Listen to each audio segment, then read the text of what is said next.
How the hell did I get 13 in the last 28? What did I do? I got 43 subscribers. How the hell did that happen? That's cool. 43 subscribers. That's basically more people than I've performed comedy in front of. Tells you something about my ability to do comedy. That's about it. Wow. That's really cool. Thank you for subscribing if you're one of those people. Hello. It's been a while. It's been a long time.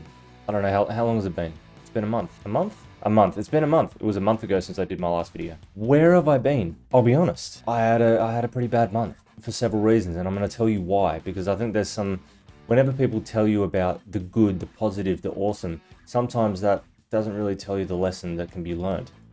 And I learned some lessons this month about myself. Sometimes, kind of going over, it's not so much the negative, it's going over things that are just challenges. It was actually something that when you work in a really big global business, they discourage you from saying things are negatives and try to tell you that things are challenges, because a challenge is something that you can overcome, or it's just a little bit more of a positive way of looking at it. If you really think about it, it's actually the right way to look at things, because everything is a challenge. Use them as learning experiences rather than just a bad time that you're just hoping passes. Going through it very, very quickly.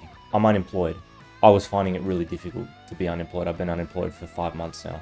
I was finding it really difficult just the last month. I was really not motivated to do anything. I was trying to find ways to get motivated, trying to put some energy into YouTube, into Twitch. Things started to stagnate. My mind started to stagnate, and I just didn't want to do anything anymore. Essentially, I was depressed. Started taking it out on the people that are closest to me. It wasn't a good look. It wasn't a good feeling. I hated it, and I needed to just address it. Secondary to that, I was injured. I injured my hip. I have a bursitis, which is like kind of a swelling in the hip, which makes it quite painful to walk and do anything. And I also had a cyst in my testicle, to get pretty graphic. But having said that though, I think it's important to talk about these things, because the more times you talk about the more private parts of your life, the more open people can be about it, the quicker we can get rid of the stigma, the better off we'll be. So yeah, I had a cyst in my testicle, which made it really, really difficult to do the sport that I really wanted to do, which was cycling. I couldn't do any weights. I couldn't do anything. I was essentially, it had felt like someone kicked me in the balls for the whole day, every day. I had to wait until that got solved. I went to the doctors, probably gonna have surgery to get it removed. It's feeling okay now, but that's also because I haven't been able to do anything. So yeah, 3 things which kind of compounded. So, the fact that I wasn't able to exercise meant that I felt even more useless. I didn't really get to have an outlet to express myself, and I didn't feel creative at the time. I also had to get rid of my car, so I had no way of getting around. So I really, literally didn't have an outlet. Yeah, it was annoying. I'll give you one more nugget of background. I did have depression. Not this time, not this time, but I did have a serious bout of depression that required medication. 2 years ago, I was put on a medication called citalopram for a year, and if you want me to go through that, ask. I'm more than happy to. I know several people who have experienced the same thing that I have, and they can't talk about it more. So if you want me to talk about that, I'm more than happy to talk about it in another video. So just leave a comment and I'll be sure to respond to it. But anyways, we're talking about the here and the now. So these are 3 things that I learned in the last month that helped me deal with challenging times. First one is talk. It's super, super obvious. Everyone says the same thing. Talk.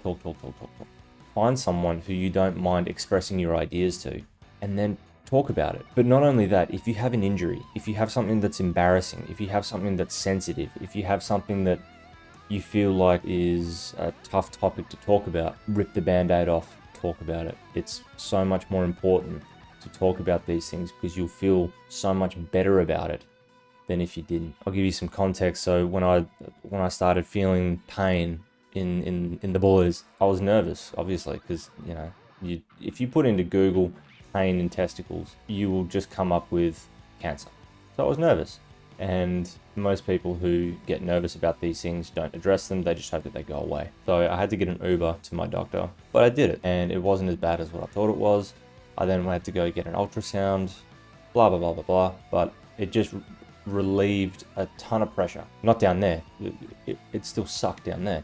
I felt better in my mind knowing what the problem was. Talking to absolutely no one sometimes is actually therapeutic. Find someone to talk to and then do it, okay? Talk to the experts. There's a reason why they are the experts. So talk to them. Book an appointment. If you feel like it's an issue that you cannot solve yourself, which invariably it isn't, find an expert to talk to. Talk to your boss. Talk to your manager. Pretty important. Because if you can't get a new job, don't work for these people, okay? The best jobs in the world are jobs and places of work where you can feel confident enough to talk to your employer. Does that mean that you can take a bloody holiday? No. But it does mean that your employer has some context around what's going on in your life. You don't need to give them all the answers, but you should feel enough trust. You should feel enough trust in the room that you can talk to your immediate line manager and just explain what's going on in very, very open terms, very high level terms about what's going on, just so that if there is a moment in time where you need a little bit of time to yourself, your employer actually understands why. Does that mean that your productivity falls through the floor? No. In fact, it probably means the opposite, that you're going to feel a little bit more productive because there's some context about what's going on. The people that might nag you all the time might leave you alone a little bit. Your manager might take up a little bit of the slack. Give some context, but also give some turnaround time. Say, okay, I just need 2 days. I need a day. I need a week. I need a month just to deal with what's going on right now. Trust me, that is the best thing you can do. If your employer then doesn't accept that, tries to fire you or something like that, that's grounds for unfair dismissal. So there's plenty of other people that can help you with that. But going through a tough time does not mean that you have to handle it yourself, is my point. Secondly, alcohol doesn't really work when you're feeling down, so don't do it. Have the discipline not to. It's something that has taken a long time to learn, but it's something that I kind of deal with a hell of a lot better now. A lot of the time, well, all the time, people see alcohol as the social lubricant, the thing that makes us more eloquent, more confident, more sociable. And for me, that's true, but then the day after, it couldn't be further from the truth. I didn't get drunk in the last month, but to begin the month, I did have a few drinks. And the next day, in fact, the next 3 days, I was really low. I just felt lethargic. And I know that's normal for a hangover, but this wasn't a hangover. I felt off. I felt like I was when I was in the bad days, and I didn't like that. So I decided to be a little bit more self-aware. If you're just in a situation where you feel like you're off your game or feeling depressed in any way, shape or form, alcohol doesn't help. Alcohol makes it worse. It might not make it worse that night, but it will make it worse at some point in time. And to repair that is just wasted energy. You don't need to do that, okay? And also, it's a good discipline for people to have, to be able to go out and not have to drink. It's cheaper. Sometimes it's actually more enjoyable looking at the people that are drunk.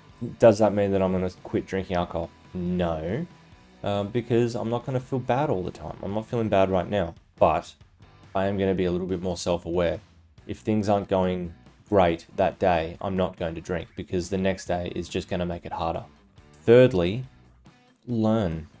You gonna learn today? I had to spend a lot of time kind of assessing what I was doing day in, day out, and change it because it wasn't working. I introduced a number of different things into my house that helped. Yeah, it just really helped. I had a bit of an internal review as to what was going on with me, how I was feeling, why I was feeling that way, how the other person in my life was feeling, i.e. my girlfriend, and tried to figure out ways for both of us to feel better and improve our lives, and what was causing issues. It's early days, obviously. Every day is a different day. So, you know, and you're always going to have challenges in a household. But I think a lot of the things that I reflected on and changed has helped dramatically. I would recommend the same to you, to have a look at your life, have a look at what habits you've gotten into.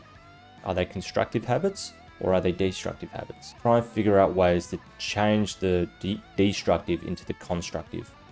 There's nothing worse as a human being to feel like you don't have drive, to feel like you don't have purpose. And a lot of these things, they're often related to this, a lot of these things pull away our purpose. So find ways to add purpose back into your life. But yeah, learn about yourself, spend time learning about yourself, and then find ways to put those lessons into practice. I hope that's not too open and hokey, but I hope you're doing good. If you're not, go and talk to someone, get proactive about it, and I'll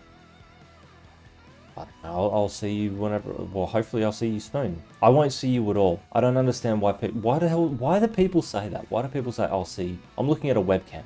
I'm not going to see you. You're going to see me. Hopefully you see me soon.